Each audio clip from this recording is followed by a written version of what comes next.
Loyal. Je suis président fondateur d'Internet Society Mali. Et maintenant, les jeunes me considèrent comme président de. Je suis comblé.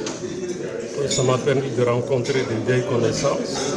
Et surtout, ça nous permet de montrer tout le travail que les pionniers de l'Internet, les personnes aux ressources et les bureaux d'Internet Society, le chapitre malien, tout le travail qu'ils ont abattu.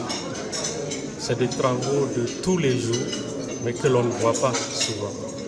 Des ateliers de formation, on vous a montré la formation des jeunes filles, il y a la formation des ingénieurs, la formation des gens qui ont été à l'école, la formation des gens qui n'ont même pas été à l'école, pour que tout le monde puisse mettre un pied dans le jeu. Et notre association, ça fait 3 années qu'elle est la première à cause de ses activités en Afrique.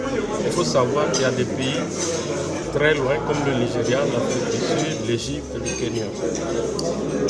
Dans la sous-région, il n'y a personne dans les 10 premiers chapitres sur le plan africain, sauf nous. Donc, moi, je suis très honoré d'être là, de reconnaître le travail des gens. Ils m'ont même donné une attestation et de célébrer ces gens de leur vivant qui ont apporté quelque chose pour le développement de l'Internet. L'avenir, il faut dire que l'Internet comme l'informatique est devenu incontournable. On ne peut plus travailler sans Internet, sans les réseaux sociaux, sans l'informatique. Donc, si vous voulez, on est presque condamné à y aller.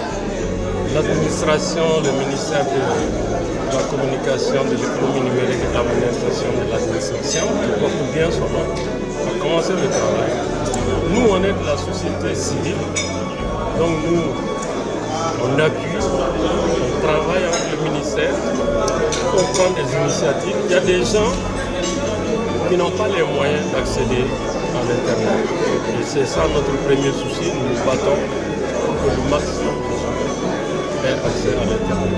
Maintenant, je l'ai dit dans mon intervention, ça passe par la formation. Il faut qu'on forme le maximum des gens. Il y a des pays qui forment 30 000, 60 000. Je ne veux pas parler de la Chine qui fabrique 300 000 ingénieurs par an. Nous, on est où dans ça? C'est ce travail-là auquel moi, comme moi je suis enseignant de formation, il faut former les hommes. On en a besoin et nous manquons cruellement des capacités humaines.